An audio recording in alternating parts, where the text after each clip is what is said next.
नमस्कार, प्रखर गूंज न्यूज डेस्क पर आप सभी का हार्दिक स्वागत है। मैं शाहना परवीन शान। जानते हैं क्या है खबर। पुण्यतिथि विशेष 24 अप्रैल भागलपुर से रागात्मक रिश्ता रहा रामधारी सिंह दिनकर का। रिपोर्ट कुमार कृष्णन जी, प्रस्तुति शाहना परवीन की।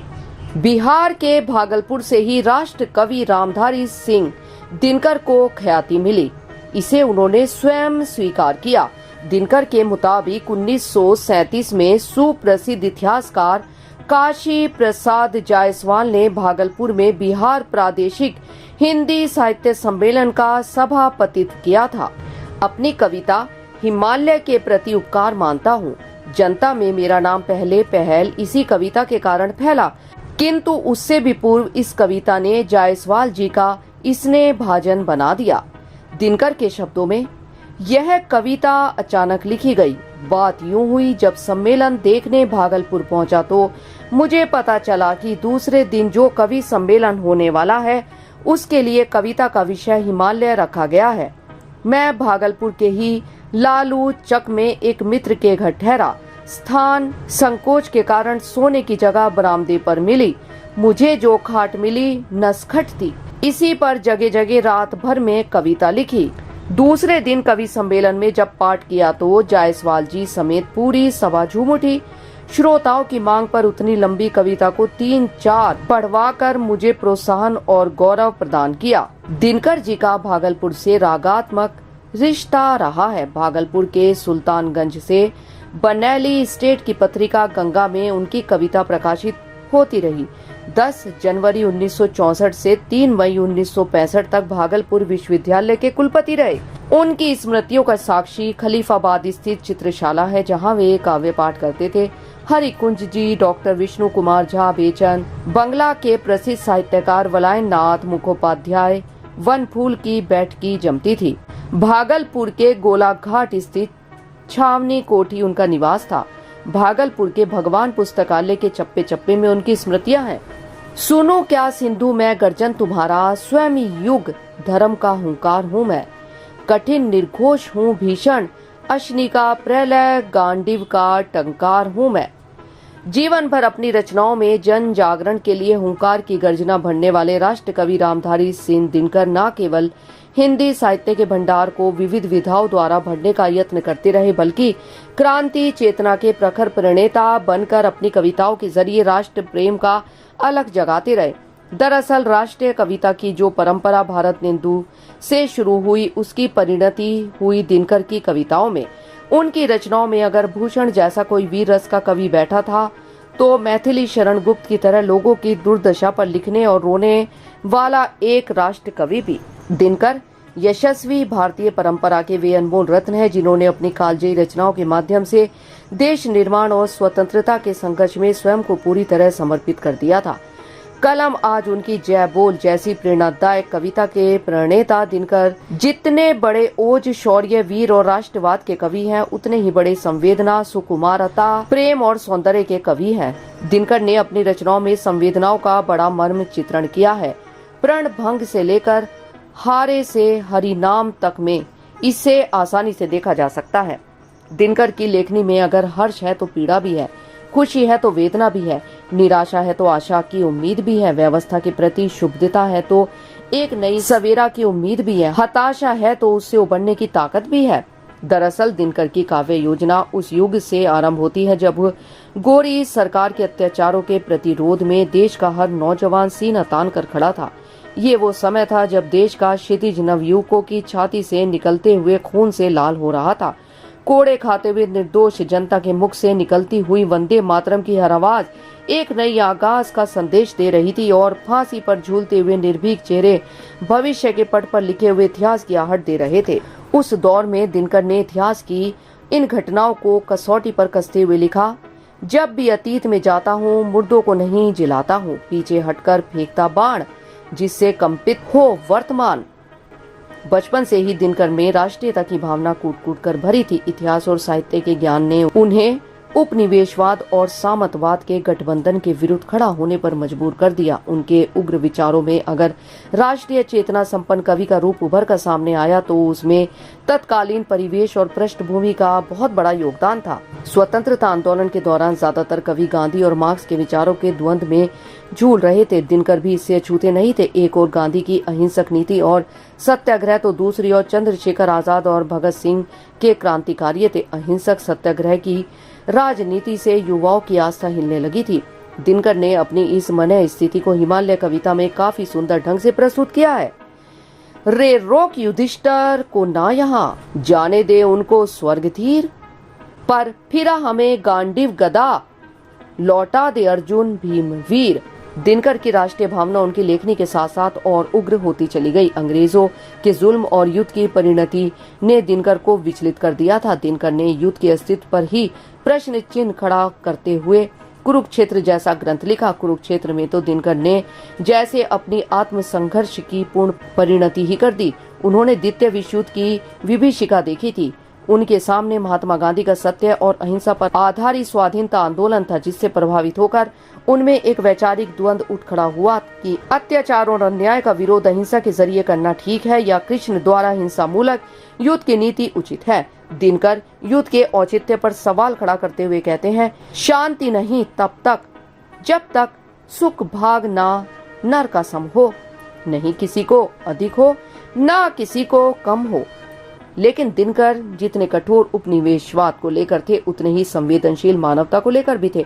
1947 में भारत के विभाजन को लेकर दिनकर ने जैसे देश की आत्मा का पूरा दर्द इन शब्दों में ढाल दिया। हाथ की जिसकी कड़ी टूटी नहीं, पाँव में जिसकी अभी जंजीर है, बांटने को हाय तौली जा रही बेहया उस कौम की तकदीर है। वहीं दूसरी ओर दिनकर ने आजादी को नया सूर्योदय भी कहा और इसका पूरा श्रेय भारत की जनता को दिया। दिनकर ने स्वतंत्रता का अपने निराले अंदाज में स्वागत किया और पहले गणतंत्र दिवस के अवसर पर उनकी लिखी कविता बाद में जयप्रकाश नारायण के नेतृत्व में 1974 के संपूर्ण क्रांति का नारा बनी। सदियों की ठंडी बुझी राख सुख बुगा उठी, मिट्टी सोने का ताज पहन इठलाती है, दो रहा समय के रथ का घर घर नाद सुनो, सिंहासन खाली करो की जनता आती है। दिनकर की कविताओं में अगर विद्रोह है, विस्फोट है, तो जीवन की निर्बाध गति भी है। दिनकर की कला में स्वप्नों का सौंदर्य नहीं है, उसमें जीवन के संघर्षों का सौंदर्य है। विपथगा कविता में दिनकर समाज में व्याप्त विषमता और व्यवस्था के प्रति बगावती तेवर अपना लेते हैं। श्वानों को मिलते दूध वस्त्र, बच्चे भूखे अकुलाते हैं, माँ की हड्डी से चिपक ठिठुर जाड़ों की रात बिताते हैं। दिनकर की दृष्टि मुख्य रूप से अपने युग पर ही केंद्रित रहती थी। वे अपने युग की हर सांस को पहचानते थे और इसका विस्फोट उनकी कविताओं और रचनाओं में खूब देखने को मिला। उन्होंने न केवल अपने साहित्य के जरिए रूढ़ियों का डटकर विरोध किया, बल्कि दलितों शोषितों पर हो रहे अत्याचारों के खिलाफ जमकर आवाज उठाई। रश्मि रथी में दिनकर ने कण के जरिए जाति व्यवस्था से उत्पन्न अनेक विसंगतियों और सामाजिक कुरीतियों पर प्रश्न खड़े किए हैं। दिनकर की रश्मि रथी उनकी वाणी की उस शक्ति का प्रतीक है जिसने हर तरह की विषमता का खुलकर मुकाबला किया। ऊंच नीच का भेद न माने वही श्रेष्ठ ज्ञानी है, दया धर्म जिसमें हो सबसे वही पूज्य प्राणी है। क्षत्रिय वही भरी हो जिसमें निर्भयता की आग, सबसे श्रेष्ठ वही ब्राह्मण है हो जिसमें तप त्याग। परिस्थितियों के दबाव में कभी कभी दिनकर आक्रांत भी हो जाते थे। 1962 में भारत पर हुई चीनी आक्रमण ने उनके अंतर्मन झकझोर दिया। इस हमले ने अहिंसा और गांधीवाद के प्रति दिनकर की आस्था को जड़ से हिला दिया। सारा देश क्षुब्ध और आवेशित था। दिनकर का पौरुष एक बार फिर हुंकार उठा। वो परशुराम की प्रतीक्षा के माध्यम से राष्ट्र के आहे स्वाभिमान के प्रतीक बनकर फूट पड़े। गरजो अंबर को भरो रणोच्चारों से, क्रोधांध रोर हाकों से, हुंकारों से, यह आग मात्र सीमा की नहीं लपट है, मुड़ो स्वतंत्रता पर ही यह संकट है। बहुआयामी प्रतिभा के धनी दिनकर की कविता भी बहुरंगी है। वे प्रणव के सरोवर में केवल डूबते और उतराते ही नहीं रहे, बल्कि प्रेम और सौंदर्य के सत्य को जान लेने के लिए भी लगातार प्रयासरत रहे। उनके अनेक कविताओं में रूमानियत और सौंदर्य की ये प्रवृत्ति दिखाई देती है। रसवंती मानवती से शुरू हुई दिनकर की सौंदर्य कविता उर्वशी में अपने चरम पर पहुंच गई। उर्वशी में दिनकर का एक नया रूप दिखा। दरअसल उर्वशी दिनकर की रूमानी संवेदना की चरम पराकाष्ठा है। भारतीय ज्ञानपीठ से सम्मानित इस रचना में काम जैसे मनोभावों को स्वीकार करने और उसे आध्यात्मिक गरिमा तक पहुंचाने के लिए जिस साहस की जरूरत थी वो दिनकर में मौजूद थी। उर्वशी में अर्धनारीश्वर का अर्थ समझाते हुए कहते हैं, जिस पुरुष में नारीत्व नहीं वह अधूरा है और जिस नारी में पुरुष नहीं वह भी अपूर्ण है। दरअसल दिनकर में पौरुष की हुंकार थी तो नारी का प्रेम भी। मृत्य मानव की विजय का तुर्य हूँ मैं, उर्वशी अपने समय का सूर्य हूँ मैं। दरअसल दिनकर ने अपने सार्वजनिक जीवन में प्रगतिशील और आधुनिक समाजवादी चिंतन को पर्याप्त महत्व दिया। गांधी जी के व्यक्तित्व ने उनके चिंतन को एक खास दिशा दी। जो नेहरू के सामाजिक संस्कृति के दर्शन ने दिनकर के राष्ट्रीय चिंतन को बहुत दूर तक प्रभावित किया। दिनकर की संस्कृति के 4 अध्याय इस चिंतन की सर्जनात्मक अभिव्यक्ति थी। संस्कृति के 4 अध्याय ने उन्हें गद्य लेखक के रूप में बौद्धिक समाज में पूरी प्रतिष्ठा के साथ स्थापित कर दिया। समय के साथ साथ दिनकर की कविता भी बदलती रही। स्वतंत्रता से पहले दिनकर आजादी के लिए अलख जगाते रहे तो स्वतंत्रता के बाद आम जनता की आवाज बन गए। आजादी से पहले भी भारत की जनता दिनकर के दिल पर राज करती थी और आजादी के बाद भी रही। तभी तो जिस दिन दिनकर की वीर रस में डूबी कविताओं के बगावती तेवर देखकर अंग्रेज भी घबराते थे, वहीं दिनकर आजादी के बाद देश की आवाज बन गए और फिर देश के राष्ट्र कवि। दिनकर 1952 से 1963 तक राज्यसभा के सांसद रहे और दिल्ली का सच देखते रहे। दिल्ली के विलासपूर्ण जीवन और गाँव की बदहाली पर उन्होंने 1954 में भारत का यह रेशमी नगर कविता लिखी।